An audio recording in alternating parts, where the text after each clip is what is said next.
자, 우리 하나님 말씀은 창세기 1장 20절에서 25절까지 말씀이에요. 자, 창세기 1장 20절에서 25절. 제가 한 절 읽고 여러분 한 절 읽고 교독하겠습니다. 자, 제가 먼저 읽을게요. 하나님이 이르시되 물들은 생물을 번성하게 하라. 땅 위 하늘의 궁창에는 새가 나르라 하시고 하나님이 큰 바다 짐승들과 물에서 번성하여 움직이는 모든 생물을 그 종류대로 날개 있는 모든 새를 그 종류대로 창조하시니 하나님이 보시기에 좋았더라. 하나님이 그들에게 복을 주시며 이르시되 생육하고 번성하여 여러 바닷물에 충만하라. 새들도 땅에 번성하라 하시니라. 저녁이 되고 아침이 되니 이는 다섯째 날이니라.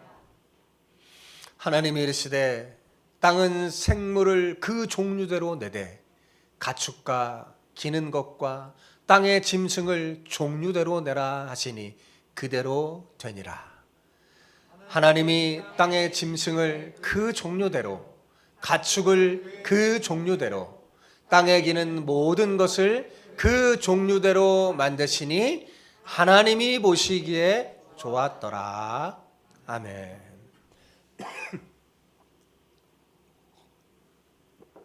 자, 오늘은 본질과 진짜 행복을 보여주는 책, 이란 제목으로 은혜를 나누고자 합니다. 본질과 진짜 행복을 보여주는 책이 뭘까요? 창세기. 그래요. 어니스트 해밍웨이가 쓴 킬리만자로의 눈이란 책 도입부에는 이런 구절이 나옵니다. 같이 한번 읽어볼까요? 자, 시작. 킬리만자로는 해발 19,710피트의 눈 덮인 산으로 아프리카에서 가장 높다고 한다. 그 서쪽 봉우리는 마사야어로 응가의 응가이, 즉 신의 집이라고 부른다. 서쪽 봉우리 가까운 곳에 일어서 말라붙은 표범의 시체가 있다. 이 표범이 무엇을 찾아 그 높은 곳까지 왔는지 아무도 그 이유를 알지 못한다. 책 내용을 그대로 한번 써본 거예요. 여러분, 많은 사람이 이 구절에 깊은 영감을 받았다고 합니다. 명구라고 해요, 이 구절을. 그런데 여러분, 사실 표범은요, 고산병 때문에 그 높은 정상에 오를 수 없다고 합니다. 그런데도 킬리만자로의 표범은 정상에 올랐어요. 참 신기한 일이죠. 세상을 보면 참 신기한 일이 벌어져요. 안 된다는 그 일이 되는 것들이 막 보여지기도 해요. 후에 인간이 지식이 많아지면서 그럴 수도 있구나 하면서 알게 되죠. 여러분, 이 정상에 오른 표범이 뭘 발견했을까요? 아마도 여러분 킬리만자로의 산, 그 높은 산 경지에 딱 보니까 정말 경치가 어떨까요? 환상적이었을 거예요. 그죠? 혹시 힘든 시간을 견뎌낸 그 자부심을 느끼지 않았을까요? 하지만 그 다음에 이 표범을 기다리는 것은요, 텅 빈 공간뿐이었어요. 아무것도 없는 정상에서 외롭게 서 있는 자신뿐이었어요. 그 후에 내려갈 힘도, 내려갈 시간도, 내려갈 의지가 꺾인 채 어떻게 됐을까요? 그곳에서 서서히 얼어 죽은 겁니다. 표범이 왜 그곳에 올라갔을까요? 우리는 잘 모릅니다. 표범의 생각을 알 수 없으니까요. 그렇죠? 그렇지만 이렇게 상상해 볼 수가 있어요. 혹시 밤하늘에 보았던 저 달과 별에 가보려고 달과 별에 가장 가깝다고 생각하는 킬리만자로의 산에 오른 것이 아닐까라는 생각을 할 수 있겠죠. 그런데 여러분, 그래서 거기 갔잖아요. 그런데 거기까지입니다. 끝없이 높은 영원까지 가보려는 그 표범에게 인문학은 킬리만자로의 산 정상까지만 인도해요. 이것이 인문학의 한계입니다. 과학기술도 마찬가지예요. 달에 올라가 본 인간은 이제 일론 머스크가 꿈을 꾸는 화성까지 갈지도 모릅니다. 그러나 여러분, 거기까지예요. 영원한 하나님 나라까지는 가지 못합니다. 그러나 여러분, 성경은 우리를 영원한 하나님 나라까지 인도합니다. 특히 창세기는 우주 만물뿐만 아니라 식물과 동물 그리고 우리 인간의 기원과 본질을 알려주면서 영원한 하나님 나라를 보여주고 그곳으로 인도합니다. 그리고 우리 인간이 어떻게 살아야 진짜 행복한지 알려줘요. 그러니 여러분, 얼마나 이 책을 소중히 여기며 읽어야 되겠어요. 저와 함께 창세기의 말씀을 듣고 여러분 자세히 읽어서 여러분 진짜 행복한 2025년을 사시길 바랍니다. 오늘 옆 사람에게 이렇게 축복하면서 인사합시다. 본질을 알아 하나님 나라를 소망하며 진짜 행복하게 살기를 축복합니다. 자, 우리 인사하는 거야. 시작. 본질을 알아 하나님 나라를 소망하며 진짜 행복하게 살기를 축복합니다. 아멘. 창조의 하나님은 가만히 이 창세기 1장을 보면요, 질서의 하나님임을 알 수 있습니다. 여러분, 첫째 날에 뭘 만들었죠? 첫째 날에 뭘 만들었어요, 웅이? 윤희야, 첫째 날에 뭘 만들었어요, 하나님이? 잘 들어야 돼요. 첫째 날에 뭘 만들었죠, 담비? 하나님이 첫째 날에 뭘 만들었죠? 껌뻑껌뻑해요, 다 이렇게. 뭘 만들었어요? 빛을 만들었잖아요. 그치? 그 빛을 만드신 하나님이 가만히 보세요. 넷째 날에는 빛을 낼 수 있는 광명체를 만들었어요. 그죠? 태양, 달, 별들. 자, 둘째 날에는 뭐예요? 하늘을 만드신 그 하나님께서 다섯째 날에 어떻게 해요? 그 하늘을 나는 모든 새를 만드셨어요. 셋째 날에 땅과 바다와 각종 식물을 만드신 하나님이 다섯째 날에는 어떻게 해요? 바다에 있어야 할 모든 생물을 만드시고, 또 여섯째 날에는 땅에서 살 수 있는 동물과 인간을 만드셨어요. 그죠? 그러니까 하나님은 참 질서대로 뭔가 이렇게 공간들을 탁 만들어 놓고 그 공간을 채워 살 수 있는 생물들을 척척 집어넣고 만드시죠. 빛과 하늘과 땅과 바다 그리고 모든 식물을 만드신 하나님께서는 그 모든 공간에 살 생명체를 만드신 거예요. 참으로 하나님의 지혜는요, 오묘하고 신기해요. 그리고 질서가 있죠. 자, 20절 22절을 볼까요? 같이 읽어봅시다. 시작. 하나님이 이르시되 물들은 생물을 번성하게 하라. 땅이 하늘의 궁창에는 새가 나르라 하시고, 하나님이 큰 바다 짐승들과 물에서 번성하여 움직이는 모든 생물을 그 종류대로, 날개 있는 모든 새를 그 종류대로 창조하시니 하나님이 보시기에 좋았더라. 하나님이 그들에게 복을 주시며 이르시되 생육하고 번성하여 여러 바닷물에 충만하라. 새들도 땅에 번성하라 하시니라. 아멘. 여러분, 다섯째 날 창조부터는 지금까지 한 하나님의 창조 사역 가운데 가장 활력이 넘치는 날이라고 할 수 있어요. 왜냐하면 이날에는 처음으로 살아 움직이는 생명체를 만들었기 때문입니다. 하늘에는 각종 새를 지어서 막 난리하시고, 물속에는요 물고기를 지어 막 논이게 하셨을 뿐만 아니라 그들에게 뭐라고 해요? 생육하고 번성하여 충만하라 라는 복을 내려주셨어요. 그리고 여섯째 날에는 땅에 사는 동물들을 그 종류대로 지으셨어요. 자, 24절 25절 같이 볼까요? 자, 시작. 하나님이 이르시되 땅은 생물을 그 종류대로 내되 가축과 기는 것과 땅의 짐승을 종류대로 내라 하시니 그대로 되니라. 25절 하나님이 땅의 짐승을 그 종류대로 가축을 그 종류대로 땅에 기는 모든 것을 그 종류대로 만드시니 하나님이 보시기에 좋았더라. 네. 여러분 하나님의 지혜로 이렇게 새로운 종류의 생명체들이 나타났어요. 그 생명체들이 나타나니까 자 어때요? 혼돈하고 공허했던 그 세상에 모든 필요한 것들이 채워져서 어떻게 됐어요? 하나님 보시기에 아름다운 곳이 됐죠. 특히 동물들을 사람이 사는 땅 위에 살게 함으로 사람들의 생활에 동반자가 되게 하셨어요. 성경을 가만히 보면 가축을 먼저 언급함으로 동물들이 사람들과 함께 사는 존재임을 알려주셨어요. 또 이 지구가 땅에 사람의 위주로 지어지고 있구나라는 걸 분명히 밝히신 거죠. 원래 동물과 인간은 그래서 친한 거예요. 동물은 사람 말을 잘 듣게 돼 있어요. 죄 때문에 이상해진 거예요, 세상에. 자, 그런데 본문을 자세히 보니까 아까 우리가 읽어봤더니 무슨 말이 계속 반복되고 있어요? 얘기해 주세요. 무슨 말이 반복되고 있어요?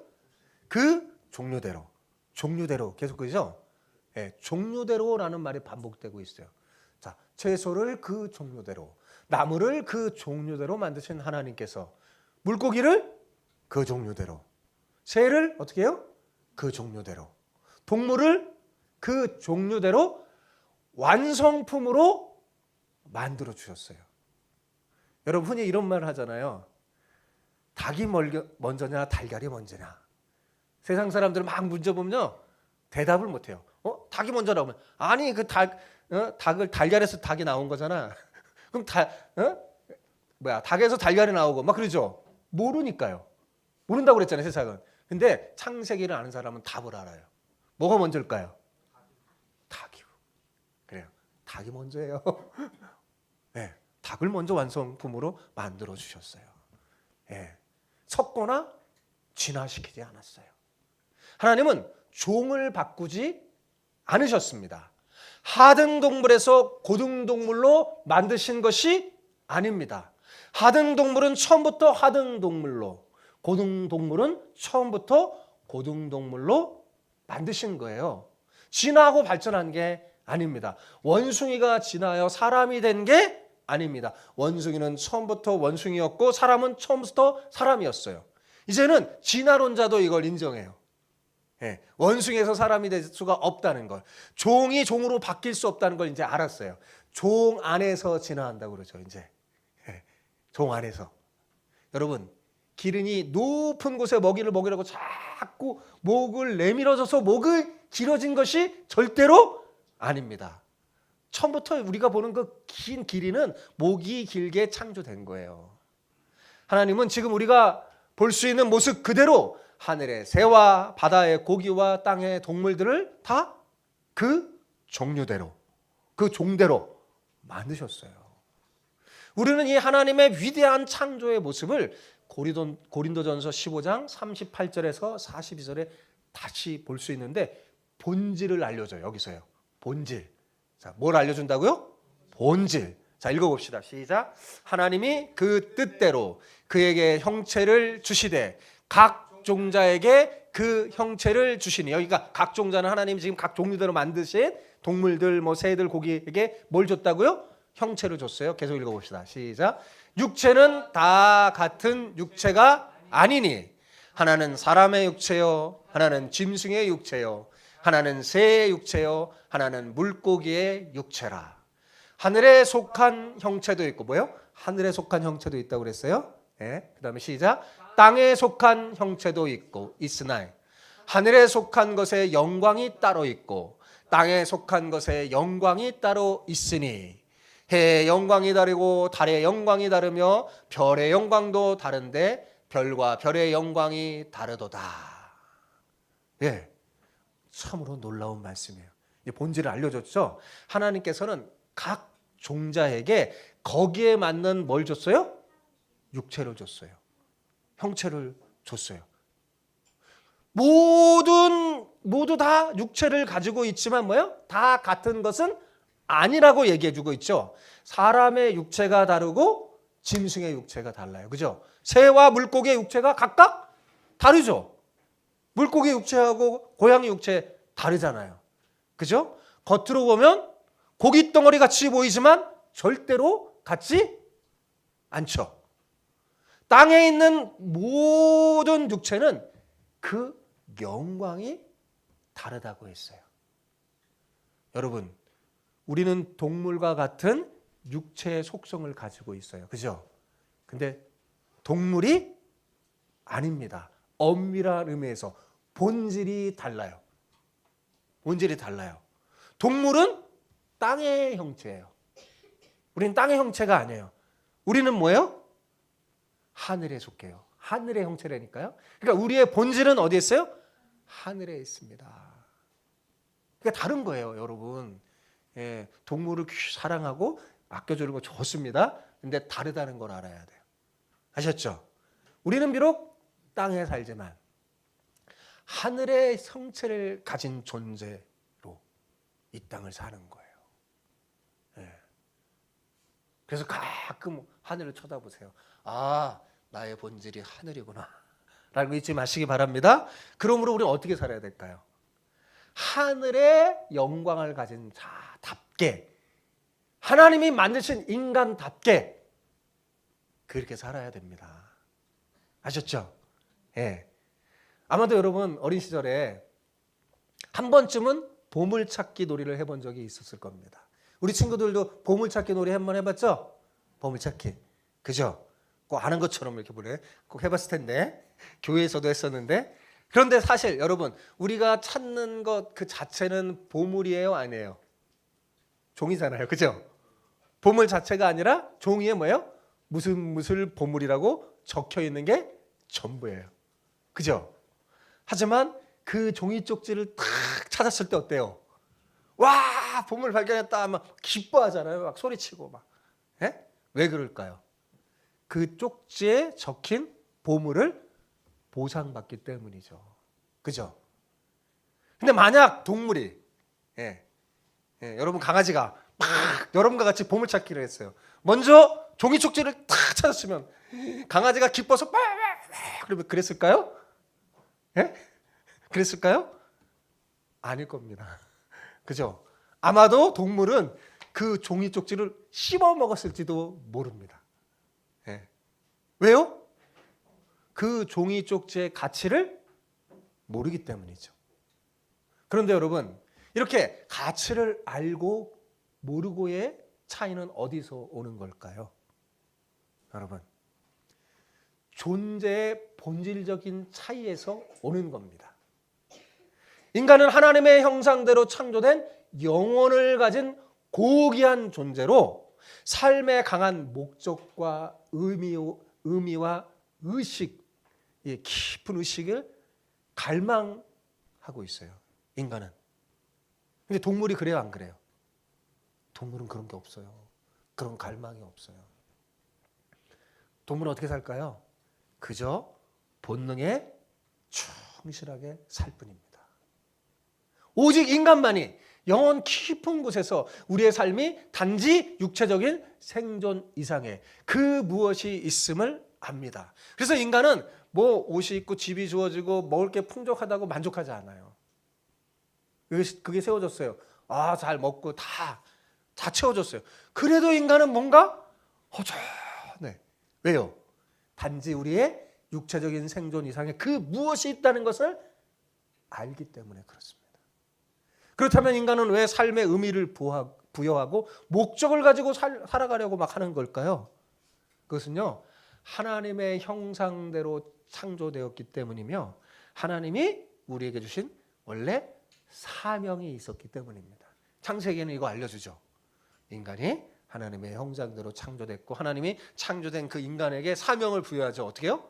이 모든 피조물을 잘 나 대신 다스려라. 그래서 인간은 아무렇게나 살면 행복하지 않은 거예요.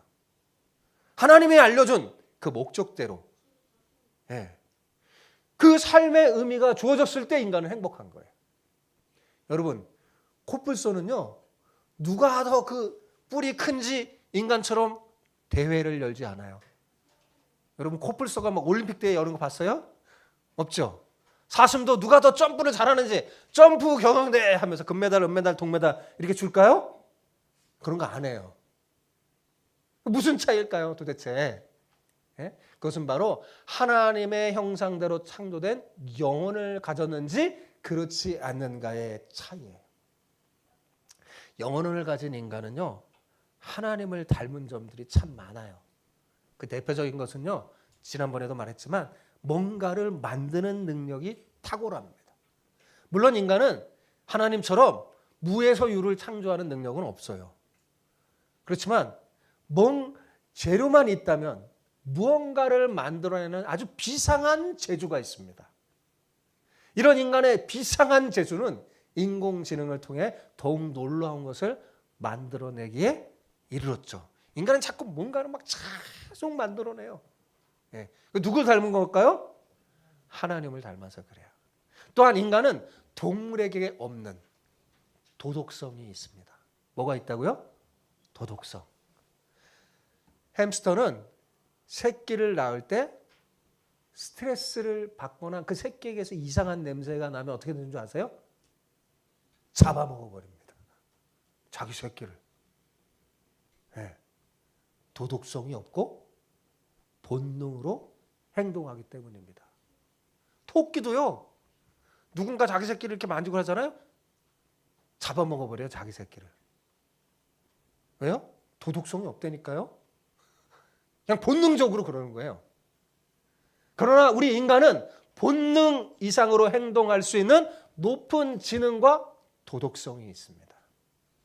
그리고 무엇보다도 인간은요, 영원을 사모하는 마음이 있어요. 그 어떤 동물에게도 그건 없어요. 영원한 세계, 영원한 것에 대한 마음이 있어요. 여러분, 조사에 의하면 평균적으로 전 세계에, 제가 챗GPT에 한번 물어봤어요. 전 세계. 그랬더니 한 50에서 70% 이상의 인류가 신이 존재하며 죽음 후에도 삶이 있다고 믿는다고 합니다. 예. 만약 개가 말할 수 있다면 질문하면 어떻게 할까요? 안 믿어요. 영혼에 대한 개념이 없어요. 그러니까 정리하면 뭐냐? 인간은 단지 또 하나의 동물이 아니라는 겁니다. 그죠? 인간은 엄밀한 의미에서 동물이 아니에요. 굳이 나누라면 포유류에 분리하죠. 포유류로 나눌 수 있지만, 하지만 동물과 인간은 분명히 다르다고 창세기는 가르쳐주고 있어요. 동물과 인간의 차이는 참으로 엄청납니다. 영혼을 가진 인간은 삶의 의미와 목적을, 아까도 말했지만 그런 것을 갈망하고 찾지만, 동물은 전혀 그렇지 않아요. 그런 것이 보고된 적이 없어요.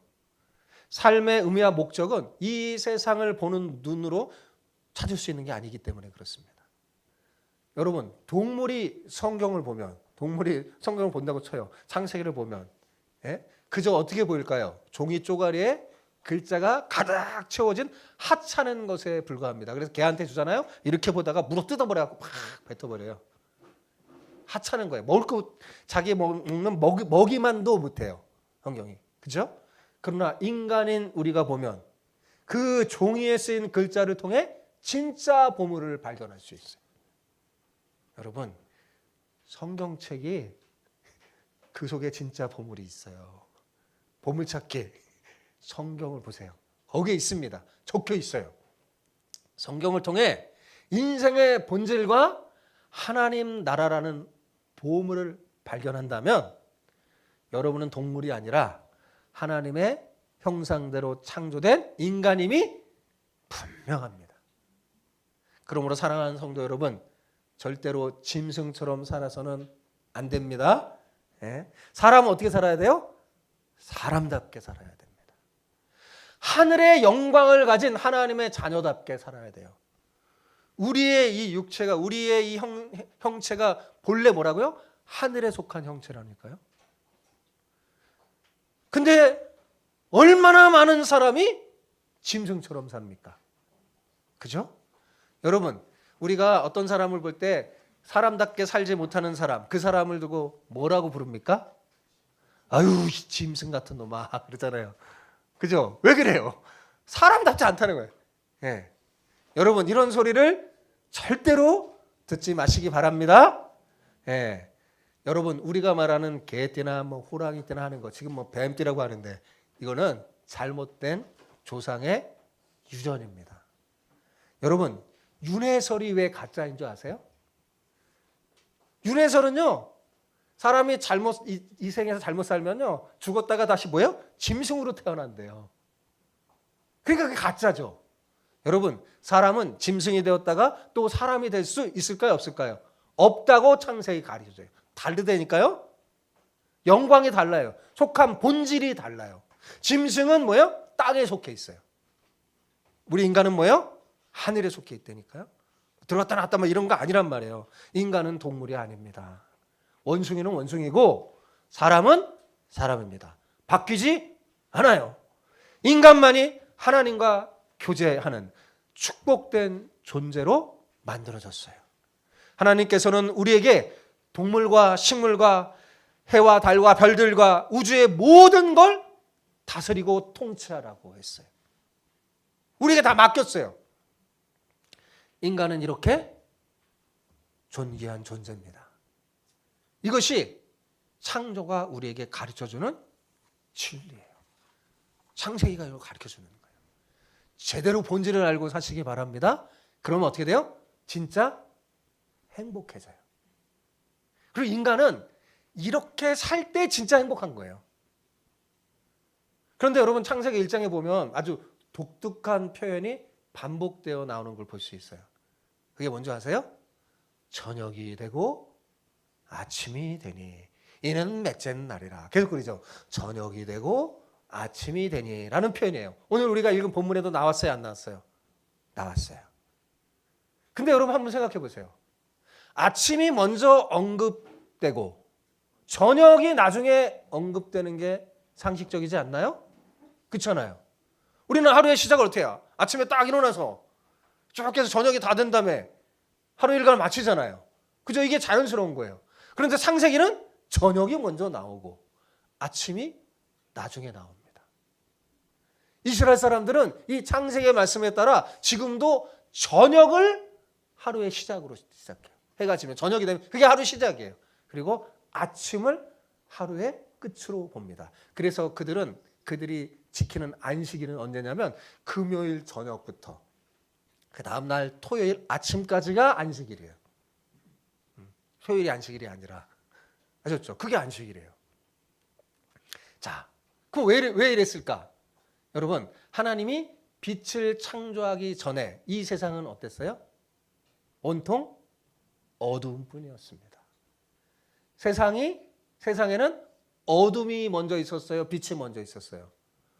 어둠이 먼저 있었어요. 그죠? 그런데 하나님이 빛을 창조하시고 그 어두운 세상을 환하게 비춰주신 거죠.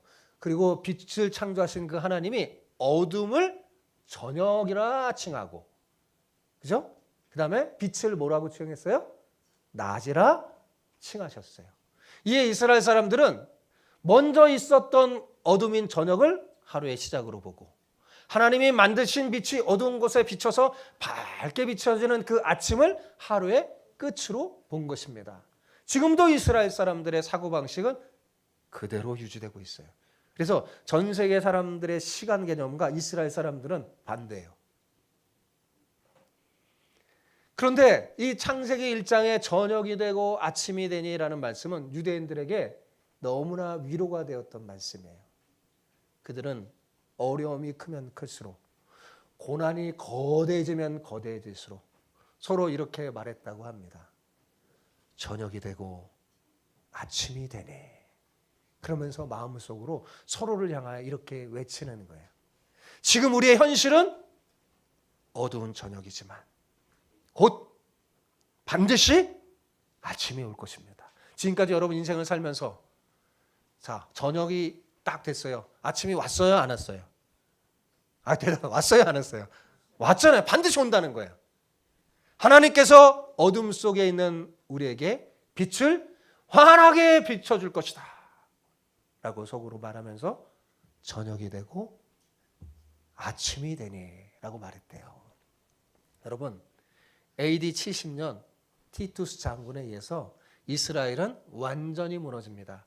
예루살렘과 그 안에 있는 성전도 다 무너졌어요. 예수님의 예언처럼 돌 위에 돌 하나 남지 않고 다 무너졌어요.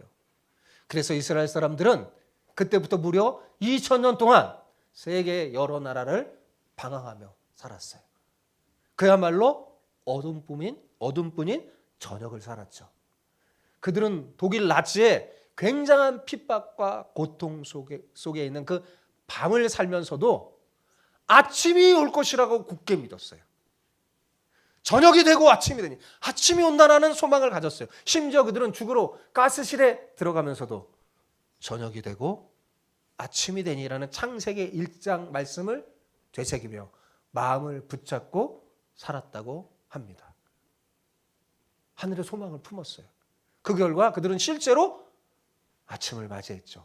1948년 그들은 꿈에 그린 독립을 얻게 됩니다. 지난 2000년 동안 이스라엘을 붙잡았던 가장 큰 원대한 힘이 뭐냐? 저녁이 되고 아침이 되니라는 창세기 1장의 말씀이었어요. 여러분, 우리는 지난 한 해 동안 나라 안팎의 엄청난 상황 앞에서 정말 큰 고통을 당했습니다. 많은 사람이 지금도 고통 속에 있죠. 그러나 여러분, 비록 지금 우리의 삶이 저녁일지라도 하나님께서는 분명히 우리 모든의 그 삶을 아침으로 바꿔주실 줄 믿습니다. 그러니 우리도 이스라엘 사람처럼 서로 고백합시다. 저녁이 되고 아침이 되니라고 말입니다. 옆 사람한테 한번 말해봅시다. 시작. 저녁이 되고 아침이 되니. 여러분, 이 말씀은 이스라엘뿐만 아니라 오늘날 우리에게도 위로가 되고 힘이 있는 능력의 말씀이에요. 사랑하는 성도 여러분, 지금 무엇 때문에 힘들어 하십니까? 어떤 분들은 육체의 질병 때문에, 어떤 분들은 물질 때문에, 어떤 분들은 자녀 때문에 힘들어 하실 겁니다. 또한 어떤 분들은 인간관계의 문제와 갑자기 들이닥친 태산 같은 무거운 문제 때문에 힘들어 할지도 모르겠어요. 이렇게 각자의 형편과 사정은 다 다르지만 우리 모두는 여러 가지 어려운 일로 힘들어하고 두려움과 염려 속에 삽니다. 그러나 여러분, 분명히 기억해야 할 사실은 지금 끝이 보이지 않는 저녁 같은 그 고난의 순간도 어떻게 해요? 반드시 끝이 있을 것이라는 사실입니다. 끝이 올 것이라는 사실이에요. 여러분, 우리 안에 있는 모든 그 저녁의 고통은요, 아침이 오면 다 사라집니다.